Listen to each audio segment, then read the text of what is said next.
వంశీయులో తేరుడా వంశంలో కమరాగరహితమైన వంశం నేను ధర్మ విరుద్ధతము కాని శాస్త్రసమ్మతమైన లైంగిక మత్తక్యను నేనే భౌతిక ప్రకృతి యొక్క త్రిగుణ్ములు సత్వము రజస్తు తమస్తు నా శక్తి ద్వారానే బాహ్మమైనాయి అవి నాయందే ఉన్నానాయి కాని నేను వాటిక్త అతీతుడను మాయ యొక్క త్రిగుణ్మచే భ్రమకు లోనై ఈ లోకంలోని జనులు అనస్వరమైన మరియు సనాతనమైన నా గురించి తెలుసుకోలేకునానారు ప్రకృతి త్రిగుణాత్మమైన నా దైవీశక్తి మాయ అధిగమించుటకు చాలా ముష్కతరమైనది కాని నాకు శరణాగతి చేసిన వారే దానిని సునాయాసముగా దాటిపోగలరు 4 రకాల మనుషులు నాకు శరణాగతి చెయ్యరు బుద్ధిలేని వారు నన్ను తెలుసుకునే సామర్థ్యం ఉన్న సోమరితనంతో తమ నిమ్న స్లాయీ స్వభావాన్ని అనుసరించేవారు బుద్ధి భ్రమకు గురైనవారు మరియు ఆసురి ప్రవృత్తిముంగళిగవారు ఓ భర్తశ్రేష్ఠుడా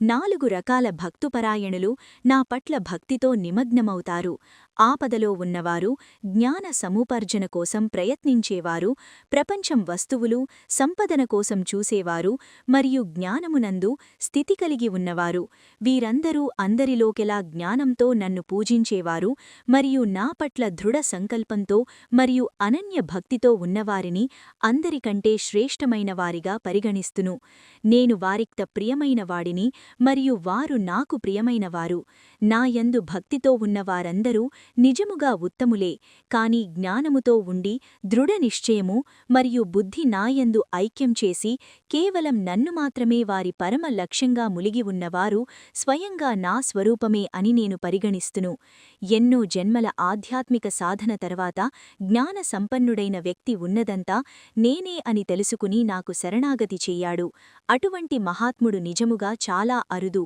భౌతిక ప్రపంచము కోరిక చేత జ్ఞానం కొట్టుకునిపోయిన వారు అన్య దేవతకు శరణాగతి చెయ్యరు వారి రవయ స్వభావాన్ని అనుసరిస్తూ అన్య దేవతను ఆరాధిస్తారు దేవతను ప్రసన్నం చేసుకోవటానికి ఆయా మరకండను ఆచరిస్తారు భక్తుడు విశ్వాసంతో ఏ దేవతా స్వరూపాన్ని ఆరాధించాలని కోరుకుంటాడో ఆ భక్తుడికి ఆయా స్వరూపం మీదనే శ్రద్ధను బడేటట్టు చేస్తాను శ్రద్ధా విశ్వాసము కలిగి ఉన్న ఆ భక్తుడు ఆ దేవతనే ఆరాధించును మరియు కోరికున్న సామాగ్రిని పొందును కాని నిజానికి ఆ ప్రయోజనాన్ని సమకూర్చిపెట్టేది నేనే కాని ఈ అపజ్ఞానము కలిగిన జనులు పొందే ఫలం తాత్కాలికమైనది దేవతను ఆరాధించేవారు ఆయా దేవతన లోకానికి వెళతారు అదే సమయంలో నా భక్తులు మాత్రం నన్నే చేరుకుంటారు పరమేశ్వరుడైన నన్ను నిరాకరముగా ఉండి ఇప్పుడు ఒక రూపాన్ని తీసుకున్నానని అపజ్ఞానము గలిగిన వారు అనుకుంటారు అక్షరమైన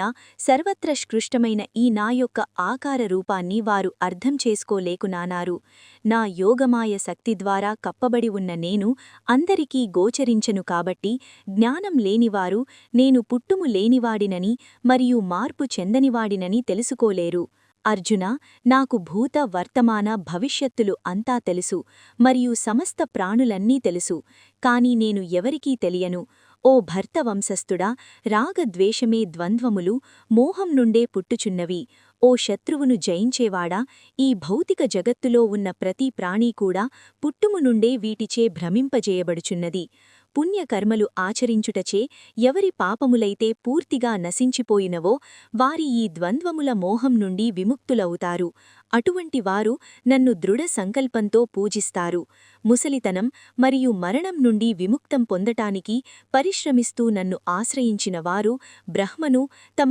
ఆత్మతత్వమును సమస్త కర్మక్షేత్రమును తెలుసుకుంటారు సమస్త పదార్థాలు క్షేత్రమైన అధిభూత దేవతలైన అధిదైవ మరియు యజ్ఞముకు ఈశ్వరుడైన అధియజ్ఞముకు అధిపతిని నేనే అని తెలుసుకున్న జ్ఞానోదయమైన జీవాత్మలు మరణ సమయంలో కూడా పూర్తిగా నాయందే స్థితిమై ఉంటారు ఇది ఉపనిషత్ సారాంశం బ్రహ్మవిద్యా యోగశాస్త్రము శ్రీకృష్ణార్జున సంవాదము అయిన శ్రీమద్ భగవద్గీతలోని జ్ఞాన విజ్ఞాన యోగము అను 7వ అధ్యాయము భగవద్గీత గీత 8వ అధ్యాయము అక్షర బ్రహ్మయోగము అర్జునుడు పలికెను ఓ పరమేశ్వర బ్రహ్మ అనగా ఏమిటి ఆధ్యాత్మము అనగా ఏమిటి మరియు కర్మ అనగా ఏమిటి దేనిని అధిభూతం అంటారు మరియు ఎవరిని అధిదైవం అంటారు శరీరంలో అధియజ్ఞం అంటే ఎవరు మరియు ఆయనే అధియజ్ఞం ఎట్లా అయినాడు ఓ ఓ కృష్ణ, దృఢమైన మనస్తో ఉన్నవారికి మరణ సమయంలో నీవు తెలియుట ఎలా సాధ్యం?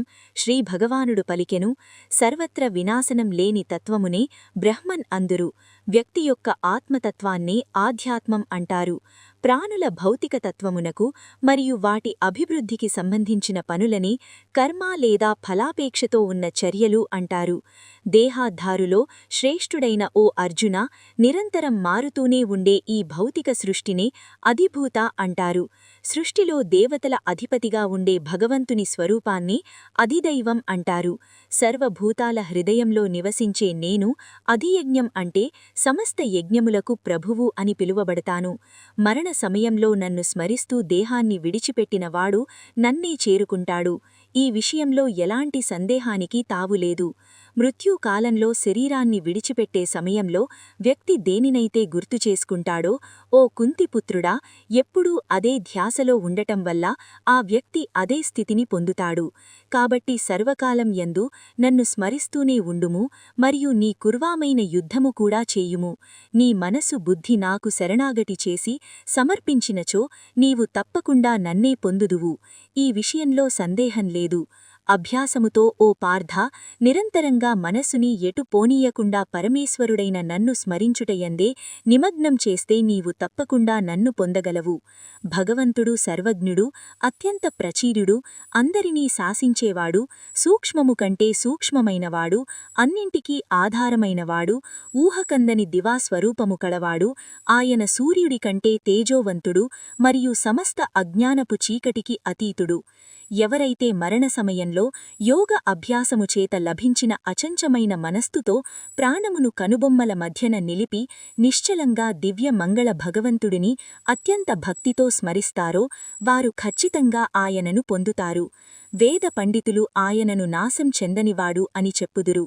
ఆయనలో ప్రవేశించటానికి మహోన్నత ఋషులు బ్రహ్మచర్యం పాటిస్తూ ప్రపంచ భోగాలను త్యజిస్తారు. ఇప్పుడు ఆ క్షేత్రం యొక్క మార్గాన్ని సంక్షిప్తంగా విశదపరుస్తాను.